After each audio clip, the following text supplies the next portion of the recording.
And now, the Lowe Post. Welcome to the Lowe Post podcast on a Friday afternoon. It is Victor Wembanyama debut day in Las Vegas, and our own Tim Bontemps is there in a dark, dingy-looking hotel room, fresh from the blackjack tables, probably down $600-700, crying into his whiskey. Tim Bontemps, how are you? I got here to Vegas last night, Zach, and I went to sleep, and I slept for several hours, and I feel good. That's been my trip so far. I gotta say, Tim, and I'm not saying this to make light of it. I'm just stating a fact.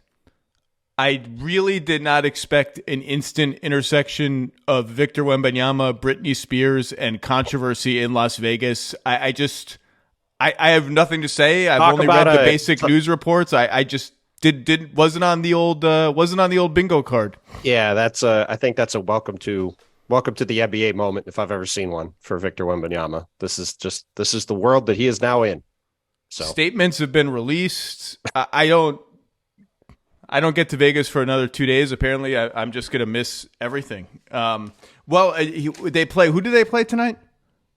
The Spurs play the Hornets tonight. Brandon Miller versus Vic, and then Sunday, Scoot Henderson plays Vic. Blazers Spurs. So should be a fun couple days to open Summer League, and Chet Holmgren's hopefully playing Saturday. Look great in Salt Lake City. So a lot of stuff to see. It should be fun.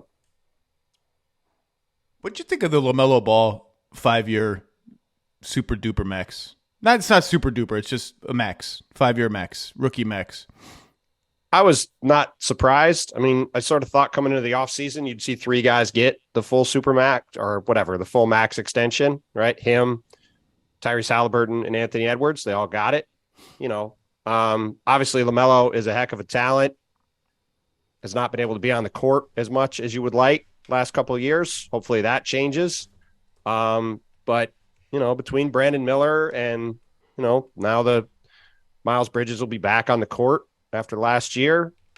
It's going to be interesting to see what happens in Charlotte. But certainly if you pay a guy like that kind of money, the expectation is he's going to be an all-star caliber franchise level player going forward. And while he has the potential to do that for sure, LaMelo hasn't quite reached the same heights as Tyrese and Anthony so far. So we'll see if he can realize that next season. I'm very curious to see what happens in Charlotte as they have a new ownership group and it's time. It's time for the new ownership group to step in and really modernize that team in every possible way, put more money into it, put more money into the staff and everything. I was listening to Bill Simmons and Ryan Russillo on their free agency reaction pod, my buddies, and they were kind of snickering, or Bill was more specifically kind of snickering at the LaMelo deal and said, well, can we have one 500 season before I pay you $200-something million? And I get that, but also this is just what it is. This is what you do. This is, as Brian Windhorst likes to say, the fun max. I'm looking at the estimates now. It doesn't even crack $40 million until year 3. Year 4 is 2027, 2028. It's $44 million. The cap's going to be like $180 by then. So it's going to be like 25% or less of the salary cap, something like that. And LaMelo, look, I've said many times, I thought LaMelo, for as much of a passing savant as he is, and the vision that he has and the joy that he plays with, I thought he got a little hoggy last year. He hasn't been the most efficient finisher around the rim. I just thought he kind of became a chucker. And if you look at his combination, this is all, I'm just freewheeling this. I didn't plan to talk about LaMelo. Yeah. But I believe if you sort the stats for players who shot more than 20 field goals per 36 minutes and less than 4 free throws per 36 minutes, it's 4 guys, and one of them is LaMelo. And that felt about right. But the size, the vision, and the shooting ability, the ability to make tough threes off the dribble, this is just what you do, particularly when you're the Charlotte Hornets. And to be polite, because it's Friday, it's Wemby debut day, let's be nice and polite. The Charlotte Hornets have not exactly put LaMelo Ball in the best position to succeed on a team winning level over his 3 seasons in the NBA, coupled with his injuries. Obviously, those hurt too. So this is just kind of what it is. It's kind of what you do, right? I mean, to me, I'm of course, yeah, no brainer. I don't even have much analysis of it. Yeah, I mean, he's a 6'7" point guard with incredible vision who averaged 23 and 8.5 assists a game last year. shot 38% from three, and only played 35 games. Like you said, Charlotte has not been a very good team, but this guy has all world talent. And like you said, they're the Charlotte Hornets, and he's the franchise centerpiece for them going forward. Like I said, I thought there were three guys who were going to get max extensions from this rookie class. They all got them. And, it was certainly not a shock nor a surprise when it happened. I do feel like this is going to be the year. I don't mean to say this the wrong way, but I'd like the basketball to be a little more serious. And that's partly like the team has to be a little better. But, Steve Clifford is a serious basketball coach who's going to demand serious basketball things. And I just thought the basketball got a little hoggy and gimmicky last year. But anyway, I don't want to talk about the Hornets anymore. Good deal. Desmond Bane, max, fine, right? Right. I forgot about Desmond Bane. Desmond Bane, fine. He was going to get it too. Yep, for sure. Okay, let's talk about some of the transactions that have happened since we last convened here at Lowe Post Central. The Boston Celtics, the San Antonio Spurs, and the Dallas Mavericks strike a 3-team sign-and-trade in which Grant Williams, as the main principal, goes from Boston to Dallas on a 4-year, $53 million contract. 2 second-round picks come back to Boston. Dallas sends out Reggie Bullock and an unprotected 2030 pick swap. This is the summer of the swaps and the swaps of swaps and the swaps of the swaps of the swaps. An unprotected 2030 pick swap to the Spurs along with Reggie Bullock. Dallas gets back 2 second-round picks, so they're out a swap, or they're vulnerable to a swap. And they get 2 picks back, and they get the best player in the trade. Let's start with the Celtics, because why not? I think it was not surprising that Grant Williams went goodbye once they got Porzingis, because they were going to vault over the second apron if they had re-signed, or toward it or over it, if they had re-signed Grant Williams at this number. Here's where this all leaves the Celtics. Starting lineup, Derek White, Jaylen Brown, the Supermax is going to come. The Supermax is going to come, right? I've been saying that over and over. You have not heard any differently, correct? That is my expectation, yes. Derek White, Jaylen Brown, Jason Tatum. I'll just pencil in Al Horford, Kristaps Porzingis, and keep Robert Williams off the bench. It might be another combination of those two guys. Porzingis is going to start because he's making $1 gazillion, and they just extended him 2 years, $60 million. The bench then becomes Malcolm Brogdon, Peyton Pritchard, Sam Hauser, O'Shea Brissett, who I kind of like, Robert Williams, and then some deeper guys on the deep bench. Obviously, Marcus Smart is out. Porzingis is in. Boston dealt away from its surplus of guards. I mean, is it a surplus if Malcolm Brogdon's injured all the time and so injured that you couldn't trade him, and that Peyton Pritchard was out of the rotation unless it was like, we need to put somebody frisky on the floor, spice it up. Let's put Peyton Pritchard out there for 4 minutes and then he won't play again for a month. You watch this team more closely than anyone probably at our company. I've been waiting to ask you about this, and I've heard some of what you've said on the Hoop Collective. But just now that the dust has settled and we know Grant Williams is gone and we know what the team looks like, we know what Porzingis' number is the next 2 seasons after this one. Do you think any differently of the Celtics in terms of where they stack up in the East in the league today than you did 3 weeks ago? Where are you on this? Yeah, so I would say, Zach, that the Celtics have given themselves a higher ceiling by trading Marcus Smart, in particular Kristaps Porzingis. I would also say with the moves they've made as of now, we'll see what else happens the rest of the summer. I would say they've pretty significantly lowered their floor.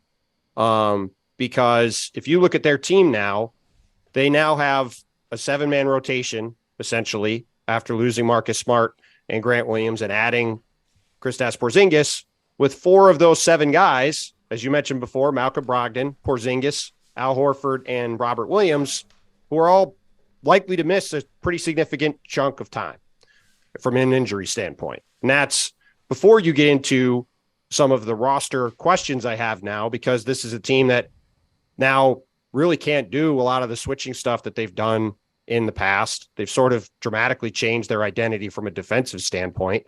And, like, people will look at Grant Williams, like you mentioned it. Obviously, they would have been probably $25 million into the luxury tax again in this immediate moment if they had matched that contract. But I think this is a very bad day for them from a roster management standpoint, because Grant Williams has proven over the past couple of years that he can play late in the playoffs.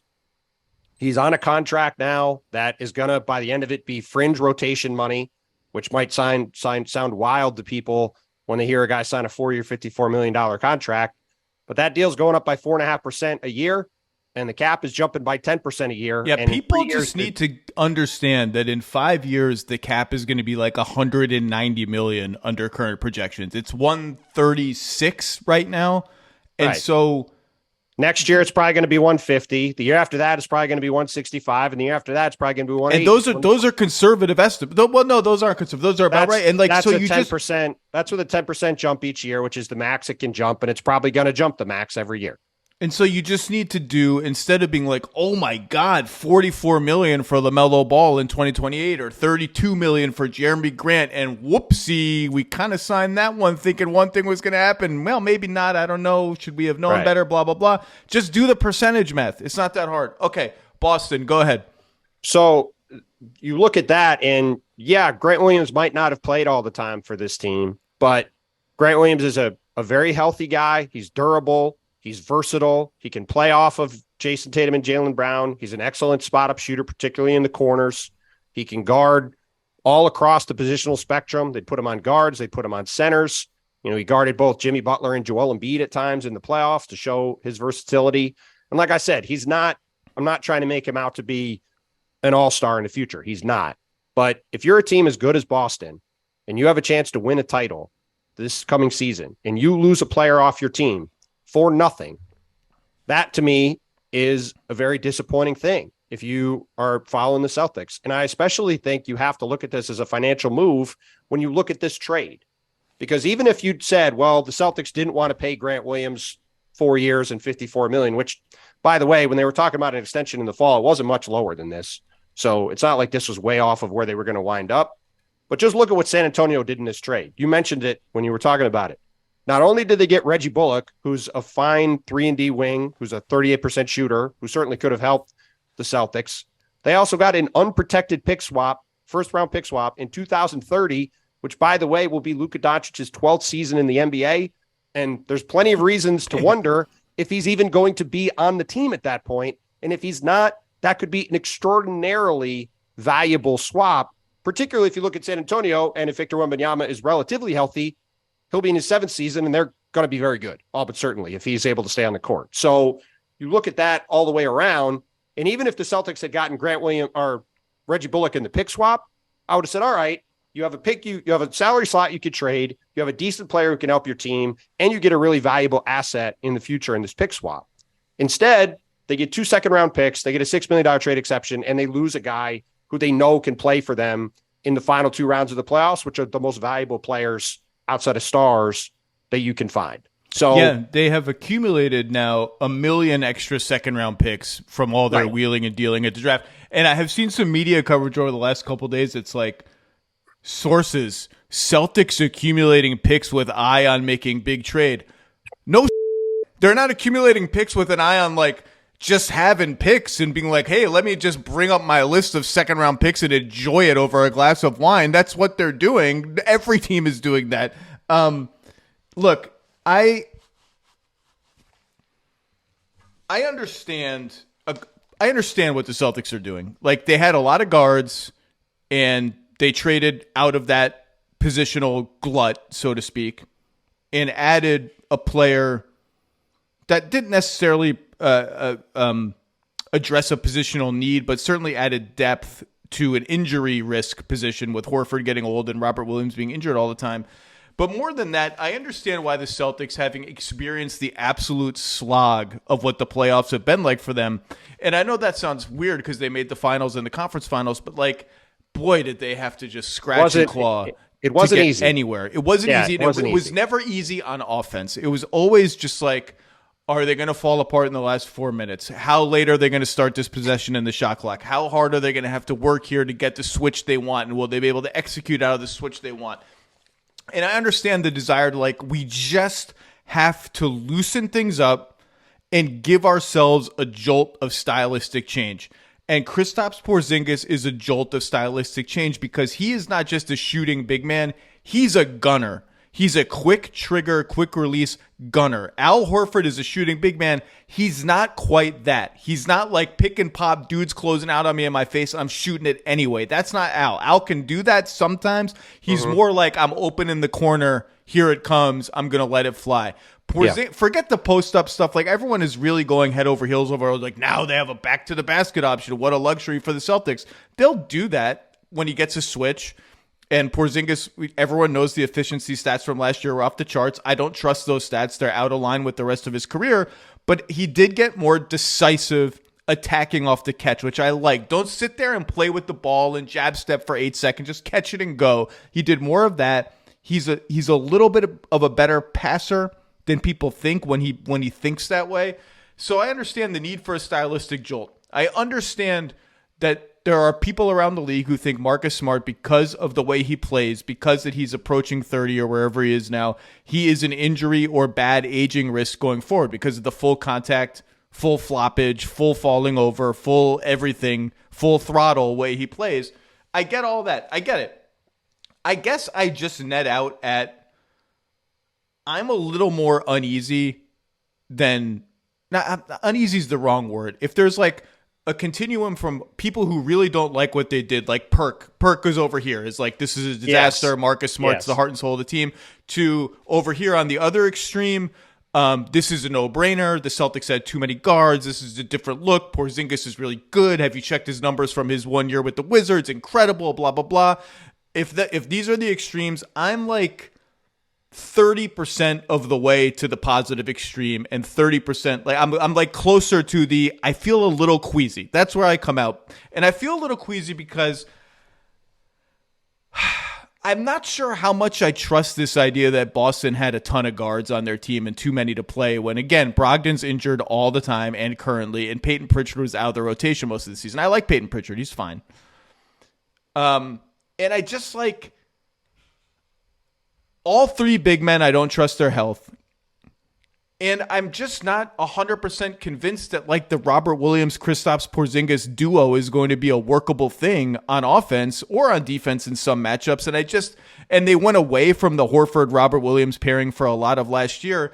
And if you come out in the wash and it's like, we just can't play two of these three guys together an enormous amount of minutes, I've lost one of the players, or two of the players really, that is sort of the glue between the smallest guys and the biggest guys, and Marcus Smart and Grant Williams. The Celtics are going to be awesome no matter what. I like Brissett a lot. I think that's good value for them. I think he can come in and play on their team. Maybe they do have a higher ceiling. I guess they do. I just can't kick the queasiness I feel because of all that stuff, and because, again, one of the worst passing teams in the league, not worst, let me strike that, an okay passing team prone to droughts of stagnancy lost its assist leader and replaced him with a big man who likes to shoot a lot. Am I too pessimistic? I feel like I'm missing something with this. Yeah, so I mostly talked about the Grant part of it before. So yeah, like the Porzingis Marcus Smart trade is one of the most fascinating trades I can remember outside of, a team trading for a superstar, which is always going to generate a lot of interest because of just how significantly it changes the way the Celtics are oriented, right? As you mentioned, Marcus Smart. Now, look, I think it was probably the right time to trade Marcus Smart. I think they got great value. I should have said that. They got really good value with the 2 first-round picks they got from Marcus Smart. Yeah, I mean, I would say Kristaps Porzingis is a better player in a vacuum than Marcus Smart, and they got 2 first-round picks. Now, they turned one of them into a million seconds, which I guess we'll see what they do with all these seconds. But yeah, like I understand why they made the trade. Marcus took, I think, a bit of a step back last year. They have Derek White, who's an excellent player and is clearly going to be their point guard now. I'm sure you could certainly make an argument that they'll be a lot better with Derek White now needing to play 36 minutes a game than the 28 he was probably playing oftentimes before.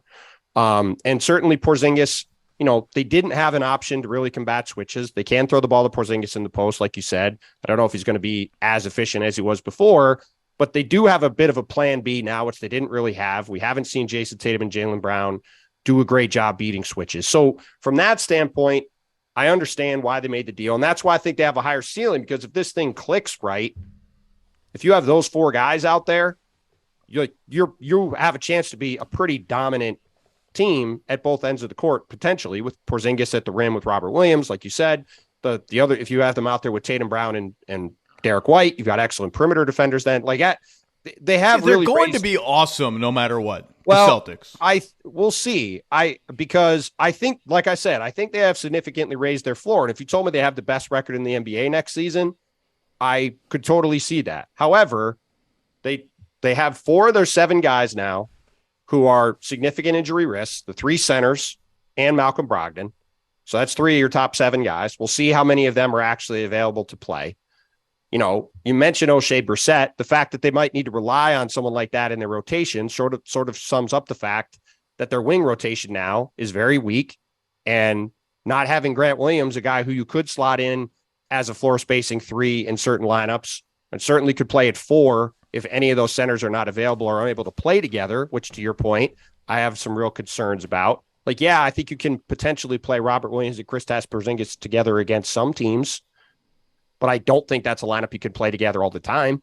And you're looking at Al Horford now approaching 40 and needing him to be out there playing in a lot of lineups that I'm not sure he's going to necessarily be able to hold up in. So, I mean, look, it's a team that I want to see on the court, because it is just such a wild difference from what it was before. And I'm very interested to see what it looks like. Again, they've done so much switching on defense. They can't really do that anymore. They have to, you mentioned the passing. I think that has been an underrated thing. They were not a great passing Nobody team. talks about that. I don't know why. Maybe people think that Jason Tatum is going to become like an 8 assist guy or something. Like Jaylen Brown is an even assist to turnover ratio guy who does not average a lot of assists. Yep. Like, they're just not a good passing team. And Smart was erratic at times, also led their team in assists, and was, if not the initiator, every possession initiator, 50 pick and roll a game initiator. Only ran 17 pick and rolls per 100 possessions, which was like tied with Jaylen Brown and Derek White in terms of volume, according to Second Spectrum. He was their best connector within possessions: screen, roll, kick, extra pass on the perimeter, catch, go, make the next play. I feel like that's a glue that maybe it's just all Derek White replacing it, because he's good at all that stuff too. I don't know. I feel like no one's talking about that, and I don't know why. I don't think it's a coincidence that their offense always looked best when Marcus Smart was on the court, because when he wasn't out there and the wings have the ball tends to stick and not move much, and then they get into ISO heavy situations and they tend to not do as well. So I think the lack of passing and ball movement on offense could be a real problem.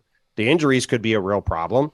And I also think, to be frank, I think the lack of personality on this team could be a significant problem. Like, they just don't have a lot of energy and passion in this group now, really. Like, they have a bunch of really good players, but there's nobody who you look at as a guy that really is going to galvanize the group.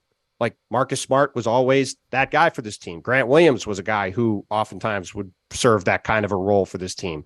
Those guys are both gone. So now, like, on one hand, you could argue that putting Jason Tatum and Jaylen Brown, you know, again, as we both assume this extension gets done with Jaylen, if you're putting them in a situation where they need to step up and fulfill that role and really have it be their team, as opposed to Marcus Smart's team in some respects, in an ironic way, you could argue it's sort of like what Memphis did moving on from Dillon Brooks, and that he had a little bit too much of a share of their personality for where his spot was in their hierarchy from a talent standpoint. But the Grizzlies have some other guys with big personalities, it's safe to say, that now they're putting Marcus Smart in that group. The Celtics, like, it's just going to be interesting to see what they look like from that standpoint, which I know is sort of an esoteric, hard thing to quantify. But, you know, if the times get tough for this team next year, who's going to be the guy that's going to galvanize the group? Is it going to be Al Horford? Like, you know, I think it needs to be Jason Tatum and Jaylen Brown, and that's not something they've really ever done. So it's truly, I've been trying to wrap my head around the Porzingis deal for a month, or whatever, I guess for 2 weeks, 3 weeks since it happened. Cause I just truly I don't remember a lot of deals like this where I just don't have a sense of what this team is going to look like because of how dramatically they've changed, particularly for how much success Boston has had. And that's why I think this Grant Williams thing is a really significant problem for them, because he was a guy that could bridge some of the gaps in their roster at the moment. And now that they don't have him, they kind of just have to have some of these things work that I'm not sure will. Like, they need Malcolm Brogdon to play and be good.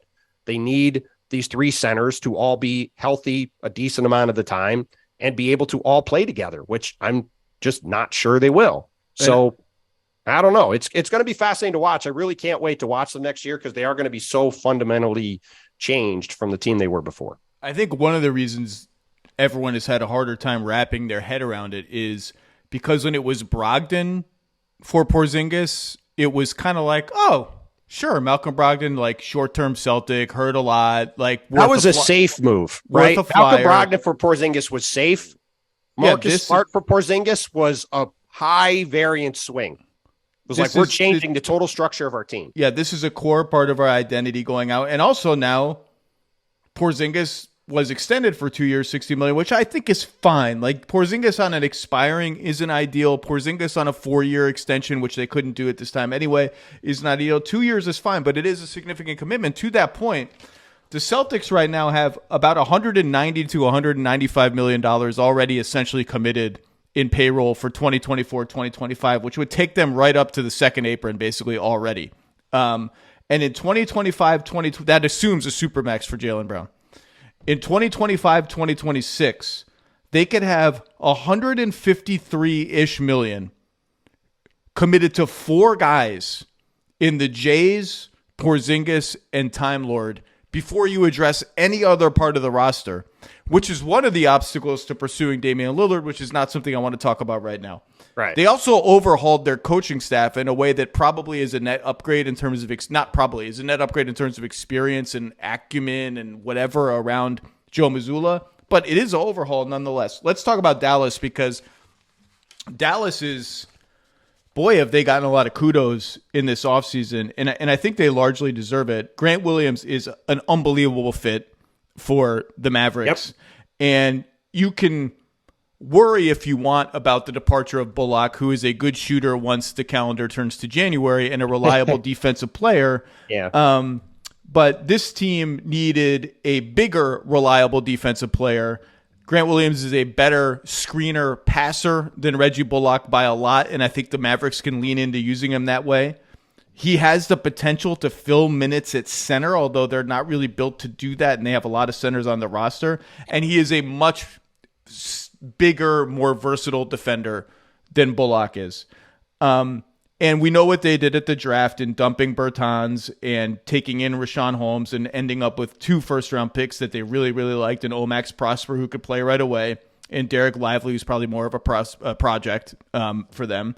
They signed Seth Curry on a good deal, re-signed Dwight Powell on a good deal. Dante Exum, unbeknownst to me, was shooting like 45% on threes in Europe on smaller volume, but like pretty good and running a nice pick and roll, apparently. He's back. Jaden Hardy showed a lot of signs last season. And all of a sudden, they got like an interesting conglomerate of wings around and between Kyrie and Luka. And of course, Kyrie's back. Kyrie is back. Of course, I was going to say that's kind of a significant part of their offseason.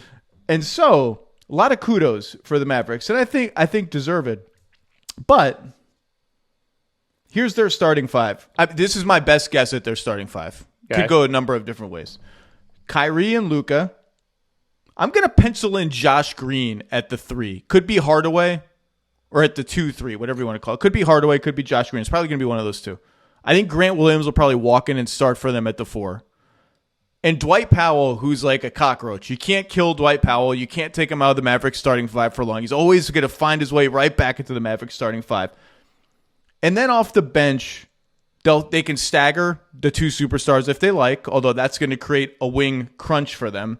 Then you have Tim Hardaway Jr. or Josh Green, whichever of them doesn't start. Kleba, I think they might actually play Kleba a little bit, if not much more, at the 4, next season from what I'm hearing and pair him with a Holmes or a McGee or a Lively, which then just leaves me like one spot for the Exum, Hardy, Prosper group. And that's a team that, particularly with Grant Williams, to defend a ton of positions and screen and add size and add spot-up shooting and playmaking, it makes sense. You say all these transactions, it's like, it's exciting, right? Like the Mavs, like without a ton of resources and flexibility, and after embarrassingly tanking away the rest of their season only to see a play-in team make the finals, like came out of this about as well as a team could possibly come out of it. And you want to get excited, and it is exciting. They have Luka, one of the 10 best players in the NBA at worst, a first-team All-NBA guy almost every season. They have Luka, a guy who one man by himself can eviscerate any defense you have. And you have Kyrie, who adds shooting, secondary playmaking, puts a freaking battery pack onto the slowest team in the league and gets them running. All of that. It's very exciting. And then you read that starting five again. It's like Kyrie, Luka, Josh Green, Grant Williams, Dwight Powell. Is that really Kyrie, Luka, and three backups? Three career backups and then a bench full of... Is it like in the West? In the West, is that team, when you really read all the names, and yes, a lot of those career backups like Josh Green and Grant Williams have increased upside. They're younger. Is that team worth all this excitement in the West? I mean, it's exciting. It is exciting. They did a great job. And then you look at the names and I'm like, man, I got to compete with Denver, the Lakers, the Warriors, the Suns, the Kings, the Grizzlies, the Wolves, the Clippers. Whew. How good are they? I'm not sure they're going to make the playoffs. And that's going to sound crazy to Mavs fans. I just read all Denver, Lakers, Warriors, Suns, Kings, Grizzlies, Wolves. People just forget about the Wolves because they were such a disappointment. They're not going anyway. Clippers, take the Wolves, Thunder, take the Wolves, take Pelicans. the Pelicans, take the Thunder, right? Those teams finished 8th, 9th, and 10th last year. There are, now that the dust is settled, right? Like in the West, we know Portland is going into the toilet. Or not, they'll be fine. Like they'll be fun to watch. They're not going to be a playoff team. San Antonio is going to slow play it looks like. Although they have some interesting young players, they'll be solid. Houston's not going to be very good either. They'll be better, but they're not going to be good. Exuberant and fun, but the team whatever. in Utah will be in sort of the same place as last year. The teams that were 12th to 15th are going to be 12th to 15th again, barring something weird. Again, and we shouldn't put something weird past Will Hardy and the Jazz. No, considering Will's great for sure. That's much more. This is much more of a comment, from my opinion, on the rest of the conference. You go through these teams. Like it's 11 teams. 11. Let's just start. I'll just go up from 11 and go up, right, from last year. So Dallas, we just talked about. I think they did get significantly better. They've had a good offseason. I really like Josh Green. I think he just needs to have a chance to start. I think he's a starting quality player. He's good. I like the Grant Williams fit. They've got, like you said, a roster that makes sense. I think Oklahoma City is making the playoffs. I think they're taking a significant leap this year if they're healthy.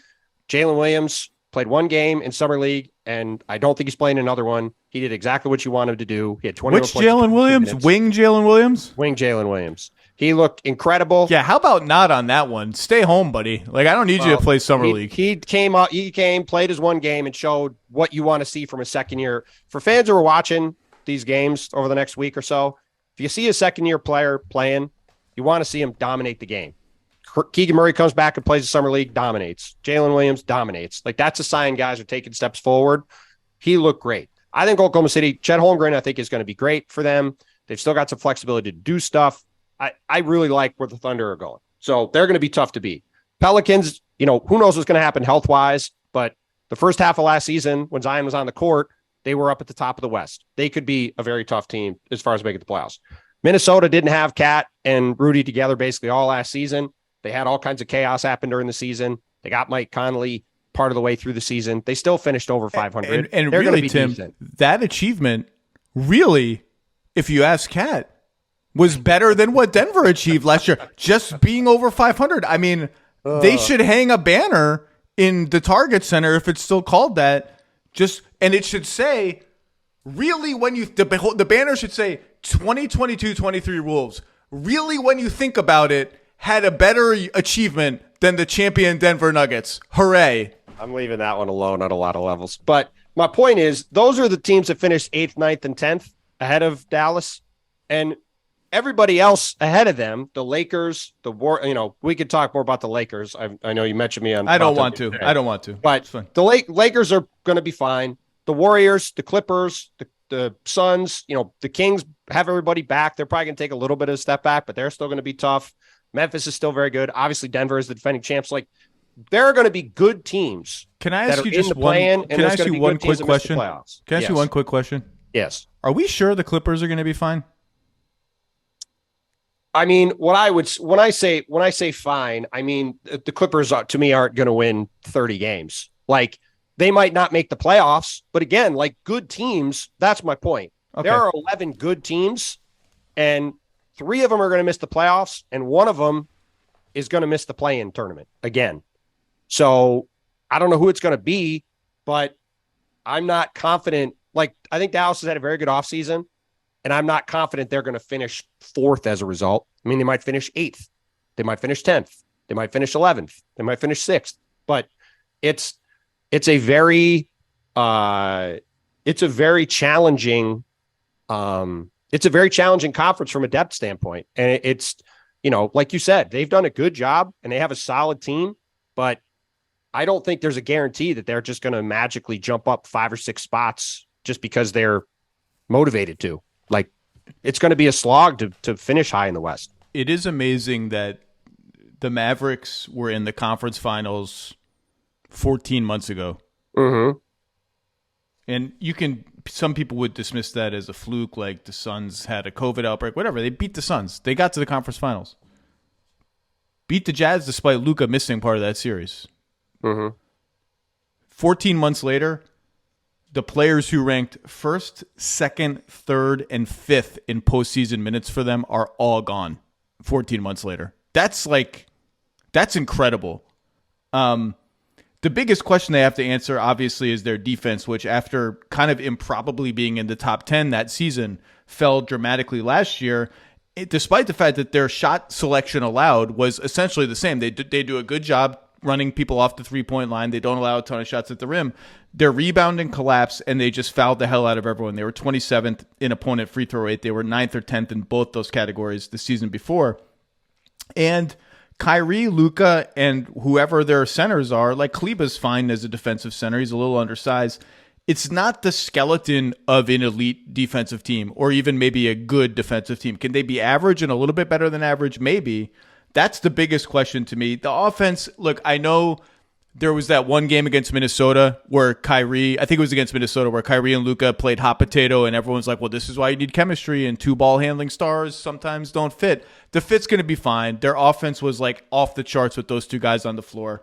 I do think we'll see them run more pick and roll together to try and get Luka switches that he can beat up in the post and all that.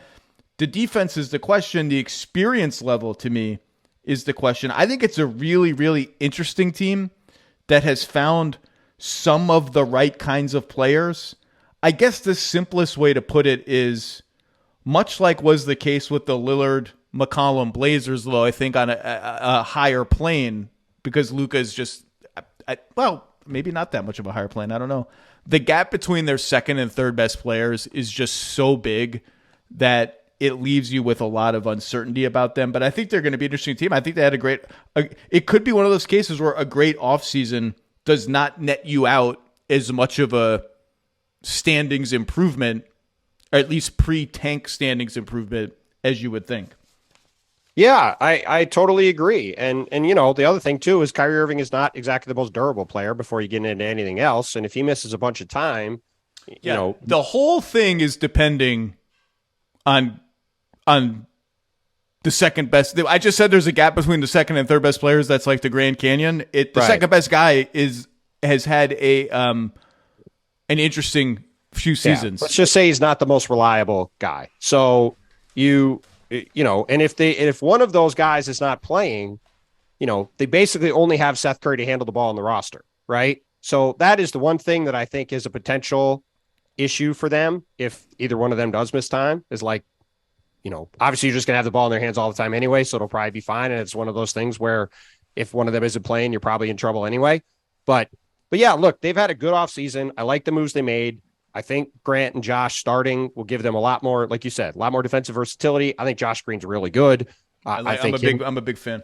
Moving Reggie Bullock, as Tim McMahon alluded to clear a clear path for Josh Green to start, I think is good for Dallas. But again, like you said, I'm not sure they're going to be higher than. I'm not sure they're going to get out of the play-in. I'm not sure they're going to make the playoffs. And after this season, Luka's 2 years away from free agency, and that's a situation to monitor on a lot of fronts. So I should have mentioned Seth Curry more among the bench brigade. I think that's a case where if you're staggering them, Luka and Kyrie, I think you match Seth Curry's minutes with Luka, because the Curry-Kyrie tandem is just smaller than you need to be. But he's another guy that needs to stay healthy too. And I was going to say, I did find it a little puzzling how much astonishment there was that the Mavericks got Seth Curry on such a cheap contract. I think it was like a 2-year, $8-9 million contract. I'm like, Seth Curry can shoot the hell out of it. He's hurt all the time, and he is a massive defensive liability who multiple teams have had trouble playing in the playoffs at times. That did not surprise me at all. Okay, let's go to the other bit of big news from yesterday, which is the Atlanta Hawks taking an interesting trade candidate off the board for a while now, re-signed Dejounte Murray to a 4-year, $120 million extension, doubling down on the Trae Young, Dejounte Murray tandem, for which they have paid handsomely in draft picks going out the door to the Spurs. They now have, as things stand now, and assuming pretty conservative market value extensions for Onyeka Okongwu and Sadiq Bey, or new contracts, they're now pushing $195 million in committed salary for 24-25, which is way over the projected tax and right up against the Ishbia apron. And the next season, 25-26, could be more of the same. Clint Capella's deal expires, but Jalen Johnson's deal kicks in. And if Jalen Johnson is part of their long-term core, his next contract kicks in. And after that, it's AJ Griffin and on and on. So here's where we are with the Hawks. First of all, I thought 4-120, that's really nice value for Dejounte Murray. Dejounte Murray is a good player. I was very surprised he signed that extension. Well, maybe he just wants. It kind of reminds you of the Wiggins extension, which you knew at the time was like, whoa, that's a low number for Andrew Wiggins coming off what he did for them in the playoffs, and is just going to age into like a what happened to the Andrew Wiggins contract.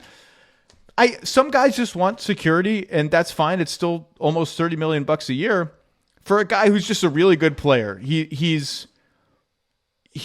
can do a little bit of everything. He didn't shoot the three as well as you would hope playing off of Trae Young last year. Although weirdly, Tim, I looked it up today. Dejounte was 33% on catch and shoot threes and 44% on pull up threes, which strikes me as it's a little bit random. It'll probably reverse next year or something like that. And he's a good defensive player, probably slightly overrated and can get beaten up by bigger two guards a little bit. But here's their probably projected team after finally dumping John Collins for a ham sandwich when they could have traded John Collins for real stuff 17 times over the past 4 years. Starting five, Trae Young, Murray, Sadiq Bey, DeAndre Hunter, Clint Capella. That group played only 48 minutes total last year. Sadiq Bey was obviously acquired pretty late in the game. The holdover foursome of Trae, Murray, Hunter, Capella played 800-some minutes. They were plus 4 points per 100 possessions, a solid lineup. I like that starting five. That's fine. Bey and Hunter probably need to shoot the three a little better, but they're 35, 36% each. Off the bench, you stagger the two guards. That's the whole point of getting them, right? So one of Trae and Murray will be on the floor. Bogdanovich, who's been a six-man of the year candidate every year when healthy. I think you give AJ Griffin a shot at a full rotation role. Jalen Johnson definitely gets a shot at a full rotation role. And Okongwu is one of the best backup centers in the league, who's probably the heir apparent. And we might even see Quinn Snyder toy with playing the two bigs together because he had Okongwu jacking threes last year. That's a solid bench. And then we don't even get into the guys they just drafted and some of their non-guaranteed guys. We don't even have to go that far down to get we're at 9-10 guys already. That's a solid team. And what we just said about the West, 11 teams deep, at least, the East is kind of in a weird state of volatility right now, right? We just talked about Boston. They're going to be fine, but they've got some interesting wrinkles to answer. Milwaukee's Milwaukee. They're going to win a crap ton of regular season games. Although Giannis just sneaking it in there, like a little cleanup knee surgery. Well, hopefully Giannis is fine.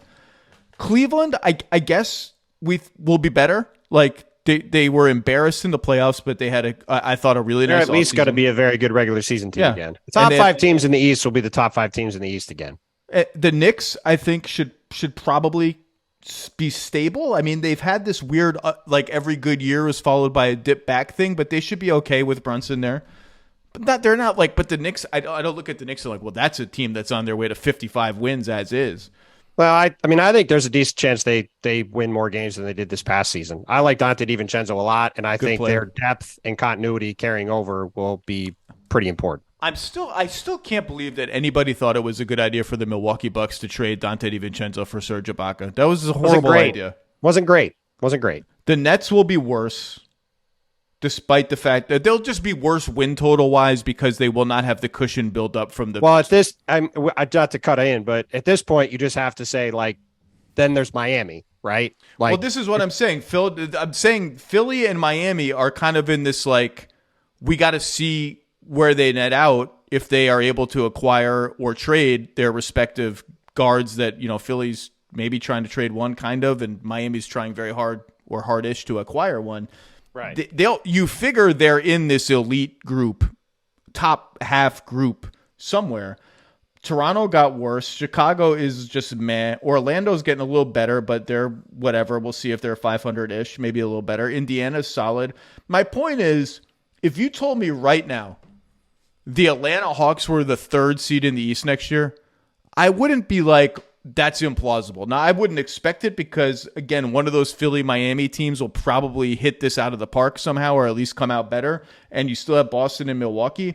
But if Atlanta stays healthy, it's a weird team. The 2 guards together are still weird.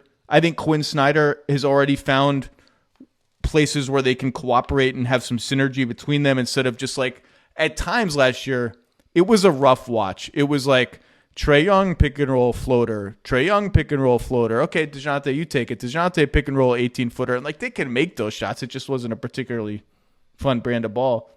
I don't know. I might have a little bit of a weird irrational affinity for the Hawks, but I read those names and I look at how they fit. And if they stay healthy and they get a good season out of Bogdanovich and an improvement from their young guys, Jalen Johnson really showed more than flashes. I kind of like this team. I think they're okay. I think they're okay. I think they're probably going to be 7th. I mean, I just think they're a pretty clear step below. I mean, I think they're a step below teams like Cleveland and New York, who I think will be better than them during the regular season. I don't think they're going to be. I'm not convinced New York is going to be better than them in the regular season. I might just be a cockeyed Hawks optimist. Could be. I mean, the Knicks, I think the Knicks did a lot of stuff that's fairly sustainable, and they added a good player. So, and everything else is the same. So I think they're going to be better, personally. I think Cleveland's going to be better. And Cleveland should be at least as good. I mean, they were number 2 in the whole league in net rating, so they're not going to get that much better, but they should be about as good. I mean, ironically, they were sort of like Quinn Snyder's Utah teams, where I think they were, top 3 in the league in net rating, but also had pretty easy flaws to pick apart in the playoffs. I think that might be the same thing again this year. But if you look at the top 4 or 5 teams in the East, it's just hard for me to see Atlanta cracking that group realistically. And that's before you account for Miami potentially getting Dame, which at that point I would probably say they're the 7th best team.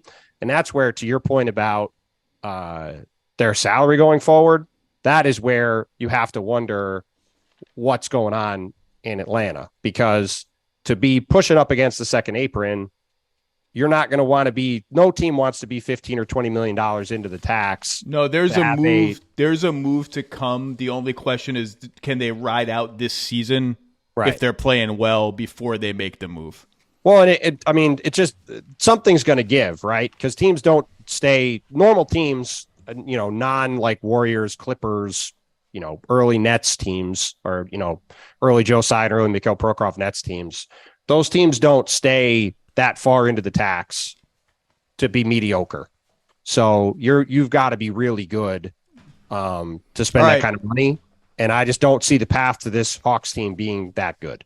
They also have one of the best coaches in the entire NBA who now gets actual time to plan for this job and this team.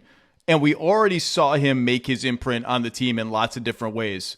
Pace was higher.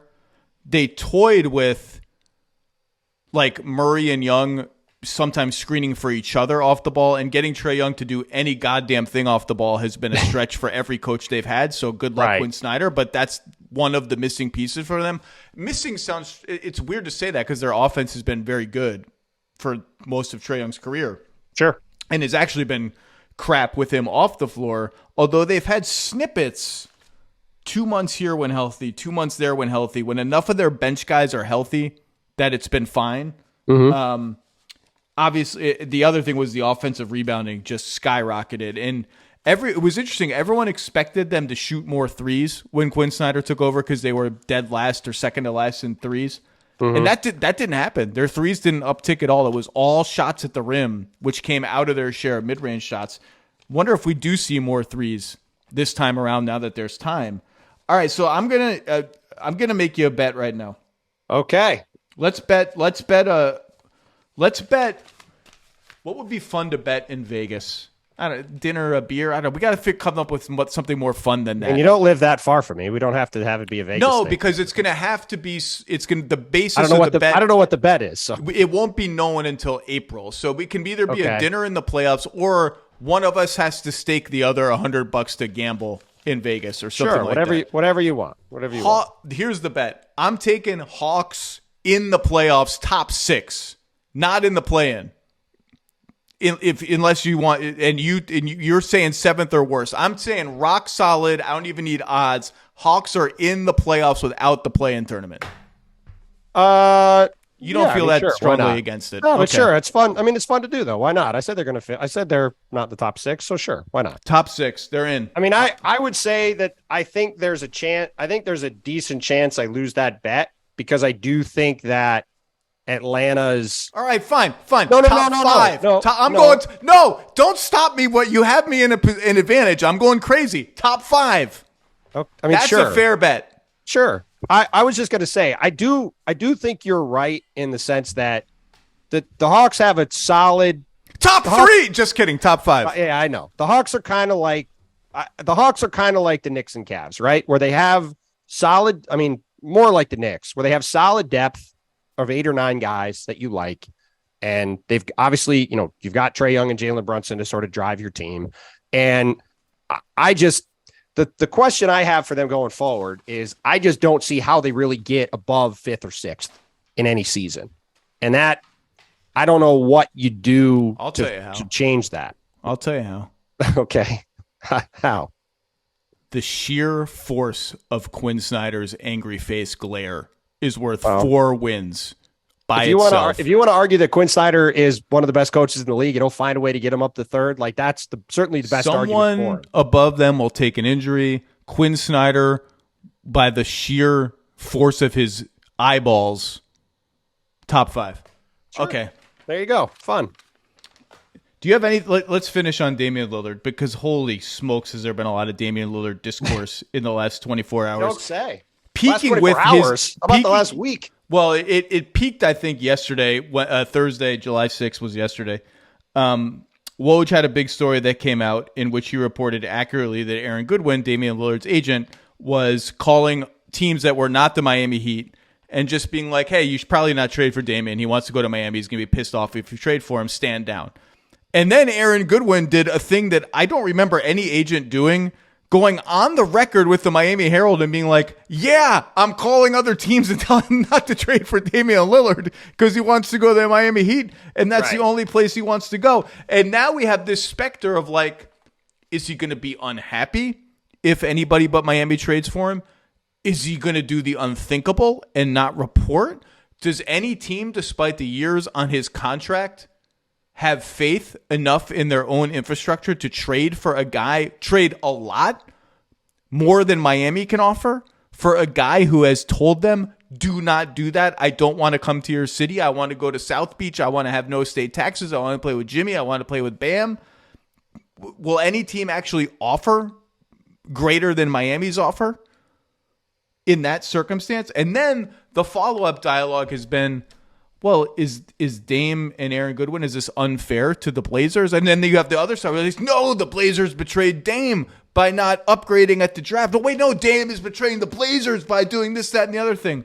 I find the whole dialogue sort of overheated, but I wonder if you have had any sort of reactions to the last 24 hours of overheated Damian Lillard noise.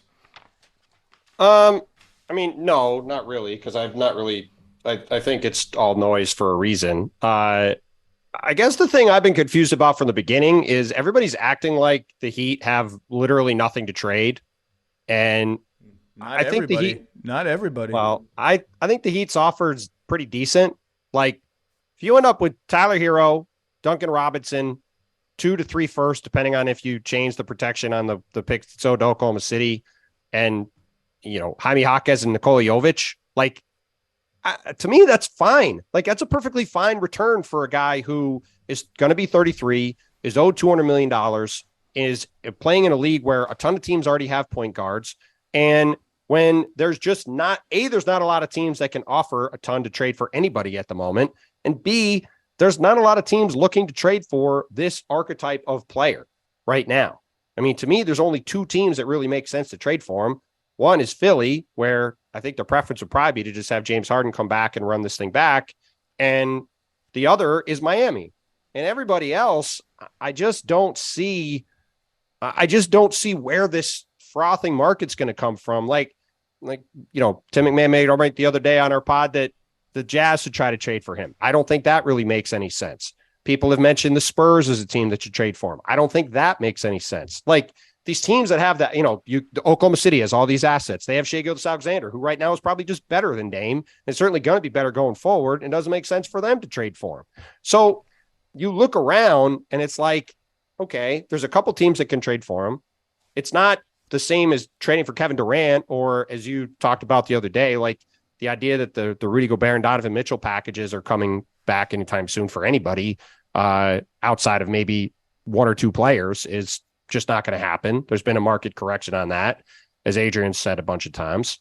And I've just been sort of confused as to the general conversation around what Miami has to offer. Because it's being treated like it's what Bradley Beal was acquired for from the Suns. And I just don't think that's the case. I mean, I've been saying this for a week. The word I have landed on is palatable. I don't think it's good. I don't think it's great. I don't think the Blazers would feel like the Nets felt when they got all they got for Kevin Durant, which is like, boom, new direction. We're loaded. Let's go. But if I get Hero, or say I flip Hero for a good first and 3 good seconds. Whatever. Okay. Sure. So Hero, Jovic, Jaquez, their 2 most recent first round picks. Let's say I play the leverage game well enough that they do have to amend the pick deal of the Thunder, and I get 3 more. That's 3 more plus a 4th for Hero in this theoretical scenario, plus the last 2 guys you drafted, just like 6 first-round picks. Yeah. And I keep saying this. You can assume all you want that the Heat's 2028 and 2030, I was going to say 2028 and 2030 unprotected first-round picks are BS picks because the Heat are never bad and Pat Riley always wants to compete. You can assume that. I think that assumption is a total unknown. There's a non-zero and maybe like some amount of good chance that one of those picks becomes a real pick. Can I get a swap in there as well that increases my probability of catching the Heat in a down year? The Heat have had down years. They will have down years again. Those picks are so far out in the wilderness. Damian Lillard's 33. Jimmy Butler's 32. Bam is amazing. I am the driver of the Bam wagon. He is not by himself going to make a team a 45-win team at any point in his career. Those picks have much more upside than people are giving them credit for. I put all that together and, whatever the other salary filler is, palatable is where I land.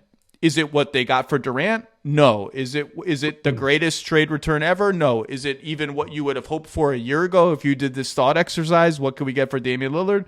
No. But it's not garbage. It's not nothing. It's palatable. And I don't know who will beat it.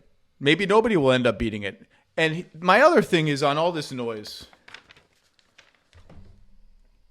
I don't really think anybody is wrong. Is that okay for me to say? Like, I don't think it's wrong that the Blazers are trying to get the best package possible and playing a pretty clear leverage game to try to get somebody to offer up something better than Miami has. And I don't think it's wrong for Damian Lillard to send out signals like Anthony Davis did and many other players have done. Say, I want to go here, and I don't want to go here, and I don't want to go here, and I don't want to go here, and I'm not going to be happy in those places. Everything is a trade-off. When Damian Lillard signed the mega max extension with the Blazers that runs for 3 or 4 more years, he traded away his ability to pick his team unfettered.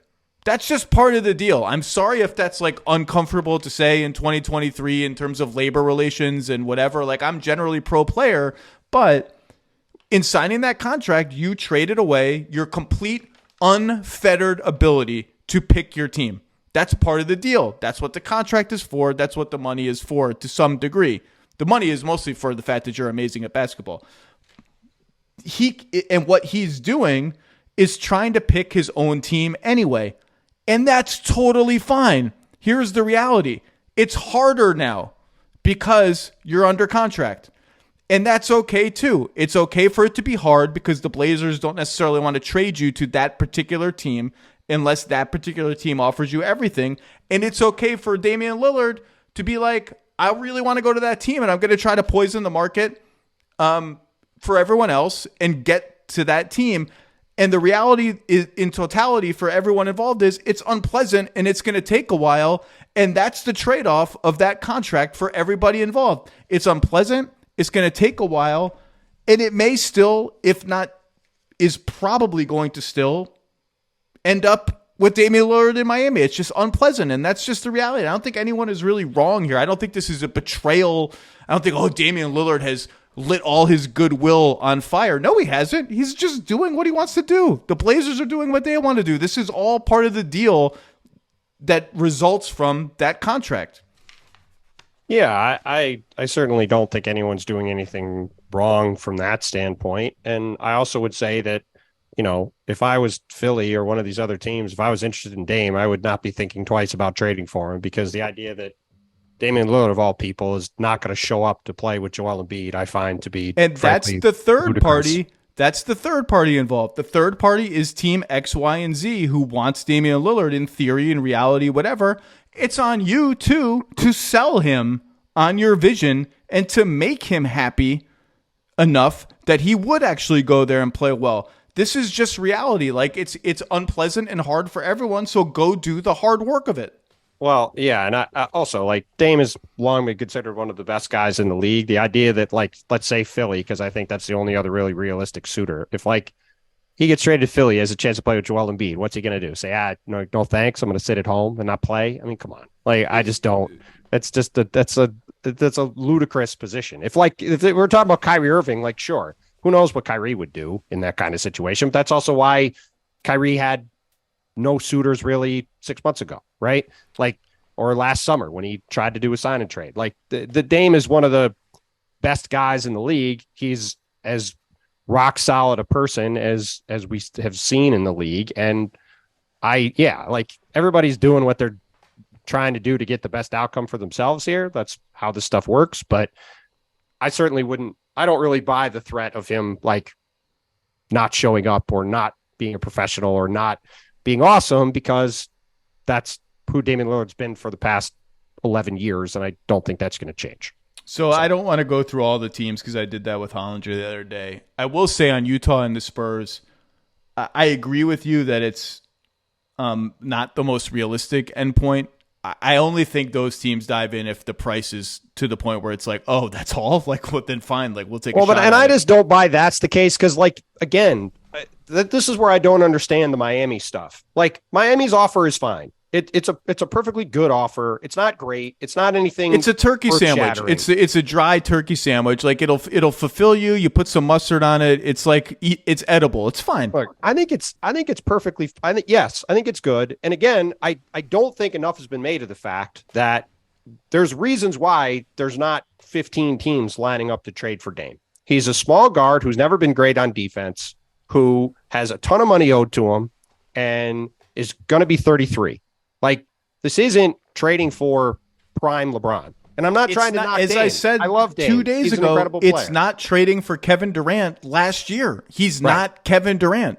Right. And he's an awesome player. And if he ends up with a team like Philly or Miami, it would be a hand and glove fit and would be fantastic.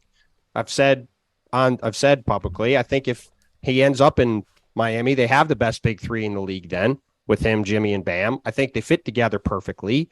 And you look at that Miami team in the playoffs, what did they need? They needed a guy like Damian Lillard to go out there and get buckets in the fourth quarter of these playoff games when their offense would bog down. Like, stretch defenses 5 feet further. Yes, absolutely. He's exactly what they needed and would be an incredible fit there. And obviously, all the hashtag heat culture nonsense, like he fits the vibe of their team, and it makes a ton of sense and would be a great trade for them if they could pull it off. But the price, if like Utah or San Antonio or these other teams will get involved, if the price gets so low that, oh man, we have to just jump on this and do it. I just don't see any world where the price is going to be realistically low enough where the Blazers, like, to me, if it got to that point, the Blazers would be out of spite not trading him to Miami, which to me doesn't make a lot of sense. So let me ask you this to end. You mentioned Philly repeatedly. Yep. You can't really do this, but leaving aside the James Harden fiasco, is Tobias Harris. So, and by that I mean, let's assume they can mend. Let's just, for the sake of this, assume that they can mend fences and James comes back. I'll just stop you there because I think if they mend fences with him, they're not getting Dame. So I don't think they're going to end up with both of them. Pretend James Harden just retires to go around the world with Michael Rubin and go to parties where people have to dress in a different color every party. Sure. Is Tobias Harris, Tyrese Maxey? I mean, they don't have enough. I can stop you there too. And one unprotected Philly pick. Is that better than Miami's offer? No, it's not. The way Philly gets involved with this is if they turn James Harden into a bunch of different things, and then they could package those things with Tyrese Maxey and send them on to Portland. Like if it's, they get a couple first round picks from the Clippers with Terrence Mann and expirings, and then they turn around, they give all that with Maxey, and you get 3 first round picks and Maxey and Mann and expirings. Maybe then you could argue that's a better deal. For Portland, because Maxey's probably the best asset on the board, and he's not on a long-term deal right now. In theory, these younger teams would potentially give you a good amount for Tyrese Maxey if you don't want to have him on your team because he is really good and young and still on his rookie deal, and you could have him with your group long-term. If you are one of these young teams with a lot of assets, he would make a lot of sense to go after. But again, we're talking about you got to go through several steps here, right? That's not a simple transaction. And I think Philly, especially given the longstanding relationships between Daryl Morey and James Harden and some of the other people involved here, I think Philly would probably prefer to just run this back with James Harden and have him there and then see what they do next summer, which, to go all the way back to the beginning of the Dejounte Murray discussion, part of the reason I was so surprised that he took this extension was there are not a lot of good free agents available next summer. And I find it very hard to believe that this contract would not have been available this time next year, if not significantly more money. So it's interesting that he signed this deal now. And, from Philly's standpoint, if they don't make a Dame trade, he does end up in Miami, say, and they do bring back James Harden, which I am starting to think more and more is the more likely outcome than him getting traded for not very much somewhere else. You're in a situation now where the Sixers are very clearly trying to load up for all this cap space next summer to sign players in free agency. And that's a pretty risky game to play in a market that's not Miami. It's not LA. It's not a place where guys have the best free agents they've ever signed or what, like Elton Brand, maybe after the fiasco with the Clippers. That didn't turn out great. It's never been a destination that has attracted free agents. And yeah, they have Joel, they'll have Tyrese Maxey, but that's an awfully risky game to play when you've got Joel Embiid in his prime and you're basically saying, our best opportunity here is to have James Harden come back on an expiring deal, keep Tobias on an expiring deal, and then go try to sign some combination of, Paul George, Drew Holiday, Pascal Siakam, whoever next summer, when you might not get any of those guys. None of them might even get to free agency. And then what do you do? Well, some of those 3 guys are really good. And I agree. If they get 2 of them, sure. But there's a lot of ifs, ands, and buts even between now and that. It's not like they're guaranteed to walk away with 2 of those guys. You obviously, I'm glad you mentioned the Clippers, because the 2 Clippers extensions hovering over all this are something of a mystery. But yeah, the idea that Philly was going to prioritize cap space in any James Harden trade, which would, in theory, imperil the notion of taking Norm Powell's $20 million back onto their books. Maybe that becomes slightly less of a concern with one of the big free agents off the board. But I'm glad that you mentioned all of this, because a lot of the Philly Lillard discussion and the idea that the Sixers need to go all in to get Damian Lillard ignores the Harden reality. And you just outlined the 3-team trade that I've talked about a lot on this podcast, with Harden to the Clippers, Dame to the Sixers, a bunch of stuff to the Blazers. I guess in that scenario, just clear in your version of it that you just outlined, does Tobias Harris stay with the Sixers? Yes. So that matters, because Tobias Harris, although he's quote unquote overpaid on a $40 million contract, is a very good player. He's a good player. And he's better than a crumble cookie. I've never had a crumble cookie. I don't even know what they are, but he's better. He's more valuable than a crumble cookie. That was an all-time line by Tobias, who's a really good guy. And great guy. I thoroughly enjoyed that. But he's a good player. And the reason that matters is because, other than some really smart coverage in the Philadelphia media, I just haven't seen enough people put the pieces together where it sounds sexy to say all in for Lillard, all in for Lillard, all in for Lillard, Maxey for Lillard. What are you thinking? It's Tyrese Maxey and it's Damian Lillard. Of course you trade him for blah, blah, blah. In a lot of these scenarios, what you're really saying is Maxey and Harden out, Lillard in. And does that, so your entire starting backcourt, the older guy who's disgruntled and the younger guy who's awesome and going to be awesomer soon, out, one guy back in, PJ Tucker may go out in some of these deals. Like, you're sending a lot of talent out the door. Does that really make you demonstrably better? And I think in all the exuberance over the idea of Lillard and Embiid playing together, the talent drain out the door has not really been well understood or well discussed. And just even in the scenario you outlined, the reality of Tobias Harris staying is actually like a big deal. I'm not even sure this scenario is in play, but I just don't think, I think a lot of the national discussion about whether Philly should get Lillard or try really hard to get Lillard has ignored the roster challenges of actually doing it. Yeah, I mean, in that scenario, they'd have a starting 5 of Damian Lillard, DeAnthony Melton, Tobias Harris, PJ Tucker, and Joel Embiid, which I think would be pretty awesome. And I think they'd have a chance to win with that group, and I would be excited about having that team if I was Philly. If I could walk away from this with those 5 guys, I would do it, and I wouldn't really think twice about it. However, like you said, there's a whole lot of ground to cover between here and there. I don't think they're going to wind up getting that done ultimately. And yeah, I mean, like I said, you just look at how they've operated this summer. Everybody and their brother is getting a player option this summer. Basically every player on the market. Basically the only 2 guys that haven't are Mo Bamba and Patrick Beverley, who both signed 1-year minimum deals in Philly. They didn't keep George Niang. They didn't keep Shake Milton. We'll see what happens with Paul Reed. Montrezl Harrell re-signed on a 1-year deal too. Like they're very clearly diligently sticking to this plan of having cap space next summer. And maybe that'll work, but sort of like what we saw in Portland this past year. Let's say they even keep James Harden, they go into next season, they got James and Tobias on expiring deals, and it's, hey, we're going to have all this cap space next summer, and this is the plan. Like, okay, let's see what that nets out, because if they strike out in free agency next summer and they don't have anything and they're already pretty encumbered on picks, they're not going to have a lot of picks to trade. They can only trade 1 now. I think they could trade 2 next summer. They're just sitting there with Tyrese and Joel and sort of a blank canvas around them. That's where you start to wonder about the future of this team and where they're headed. And so it's a very high risk strategy that it appears they're trying to take. And, if they get Dame, sure, that team makes a lot of sense and could be really good. If they don't, there's a lot of questions that are going to be asked. You've outlined all the different paths really nicely there, and why Tobias Harris is actually not just sort of a forgotten person in outlining these paths.